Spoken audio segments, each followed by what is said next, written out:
Hello, good morning, students. We are taking a revision of chapter number 9, in which we have discussed about different types of habitat, different types of components, biotic, abiotic component, habitats क्या होते हैं, हमारे जो desert में animal रहते हैं वो किस तरह का बिहेव करते हैं, किस तरह की उनकी बॉडी की स्ट्रक्चर होती है. इन द सेम वे हम बेटा क्या देख रहे हैं आज, हम इससे पिछले वीडियो में हमने ये सब देख लिया था कि हमारे जो हैबिटेट होते हैं बेसिकली वो दो टाइप के हैबिटेट में हमने उनको डिवाइड किया हुआ है. First one is terrestrial habitat, the second one is aquatic habitat. So terrestrial habitat are those habitat on which the animal or any plant live on sand only, you can say. Directly वो ground के ऊपर, land के ऊपर आपका रहता है. And in terms of aquatic habitat, when your any organism, living organism lies inside the water. So we have discussed about desert in the last video. Today we are taking some next part, mountain regions. Mountain regions के जो plants होते हैं बेटा, उनकी जो shape होती है वो कौन टाइप की शेप होती है, उनकी जो ब्रांचेज होती है वो निडल लाइक उनकी लीव्स होती हैं. और ये ऐसा इसलिए होता है बेटा, देखो जैसा कि आपको डायग्राम में दिखाया गया है, जब इनके ऊपर स्नोफॉल होगा या हैवी रेन होगी, क्योंकि हमारे जो हिल स्टेशंस होते हैं, जो माउंटेन्स होते हैं, वहाँ पर स्नोफॉल भी होता है और हैवी रेन भी होते हैं. तो वहाँ पर आपका लीफ के ऊपर या लीव्स के ऊपर कोई भी चीज़ ना बचे, आपकी जो स्नो है वो धीरे धीरे करके डाउन साइड में आ जाएगी. और क्या बताया गया है बेटा, वहाँ के जो एनिमल्स होते हैं जो हमारे माउंटेन रीजन्स पे मिलते हैं, वहाँ पे आपको पता है बहुत टेम्परेचर बहुत लो होता है, वेदर बहुत कोल्ड होता है. सो इसलिए उसको अपने बॉडी की प्रोटेक्शन के लिए वहाँ पर जो लिविंग ऑर्गेनिज्म में जो एनिमल्स आपके लिव करते हैं उनकी बॉडी के ऊपर थिक फर एग्जिस्ट करते हैं, लाइक यू कैन से स्नो लेपर्ड. आपने देखा होगा डायग्राम में याक की बॉडी के ऊपर भी बहुत बड़े बड़े से हेयर्स होते हैं. वो जो हेयर्स है they protect them from the you can say कि आपका जो ठंड है उससे उनको प्रोटेक्ट करते हैं, उनको वार्मनेस मिलती है उनकी बॉडी में.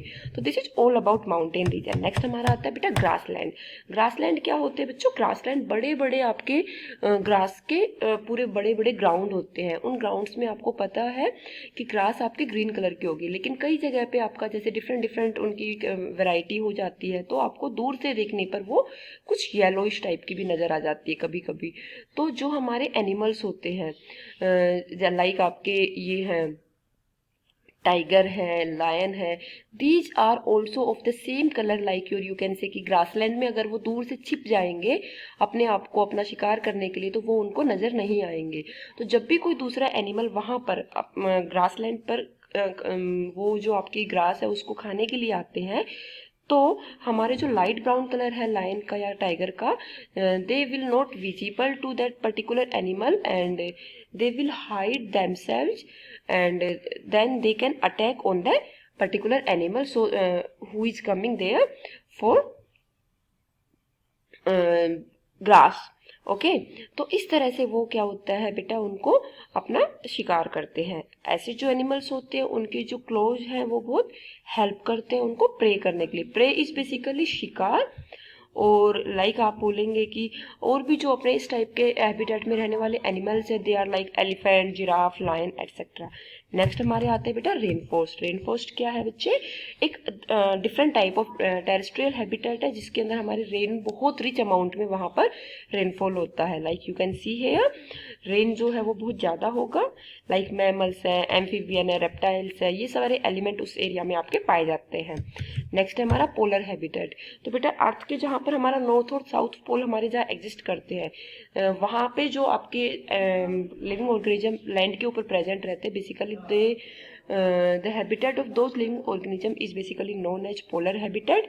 और वहाँ पर आपकी बहुत ज़्यादा ठंडी होती है. लाइक आप कह सकते हैं कि पोलर बियर होते हैं, रेनडियर होते हैं, पेंगुइन होते हैं, ये सब हमारे पोलर एरिया के अंदर मिलते हैं. नेक्स्ट हमारा आता है बेटा एक्वेटिक हैबिटेट. तो एक्वेटिक हैबिटेट में हमारे कैसे होते हैं, जो कि वाटर के अंदर रहते हैं. तो पहला आता है मैराइन हैबिटेट. मैराइन क्या होते हैं, marine habitat comprises of ocean and sea and both have salt water. जो ओशियन और सी के दोनों को एक साथ लेके मिला के हम किसी हैबिटेट की बात करेंगे then that can be term as marine. और इनका जो वाटर होता है वो सोल्टी वाटर होता है बेटा. इनके अंदर बहुत सारे फिश की बहुत सारी डिफरेंट टाइप ऑफ वैरायटी और यू कैन से डिफरेंट टाइप ऑफ पॉपुलेशन वहाँ पर एग्जिस्ट करती है. नेक्स्ट हमारा आता है ओशियन। ओशियन आपको पता है बेटा बहुत बड़े बड़े ओशियंस प्रेजेंट हैं। मोस्टली जो ऑर्गेनिजम्स होते हैं उनकी स्ट्रीमलाइन बॉडी होती है और उनके अंदर गिल्स प्रेजेंट होते हैं। स्ट्रीमलाइन जो बॉडी है उसकी वजह से वो क्या कर पाते हैं, उस वाटर के अंदर अपने आप को आगे स्विम करा पाते हैं और गिल्स की वजह से वो अपने ब्रीदिंग प्रोसेस को कंप्लीट कर पाते हैं। लाइक आपको डायग्राम में यहाँ ऑक्टोपस दिखाई दे रहा है, it has the streamline body and it will lie inside the deep ocean के अंदर आपका ऑक्टोपस मिल पाया जाता है। नेक्स्ट हमारा आता है बेटा fresh water habitat. Fresh water में वो वाटर होता है बेटा जो आपका रेगुलरली या यू कैन से कि एक फ्लो वाला वाटर होता है। लाइक आप अपना यहाँ पर कैनाल बोल सकते हो, रिवर्स होती है, लेक्स होती है, पॉन्ड्स होती है, they are known as fresh water habitat.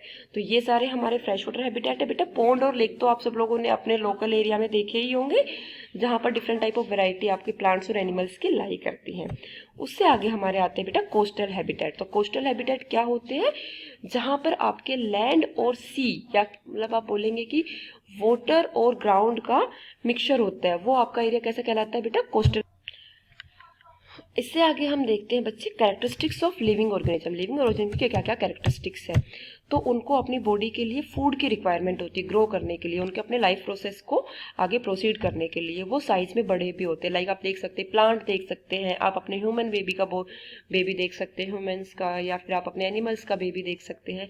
सारे जो एनिमल्स के या ह्यूमन बींग के जो बेबी हैं या फिर प्लांट के जो एनिमल है वो आपके बर्थ के टाइम पे बहुत छोटे होते हैं। आफ्टर दैट जैसे जैसे उनका टाइम आगे बढ़ता है वैसे वैसे वो बड़े होते चले जाते हैं।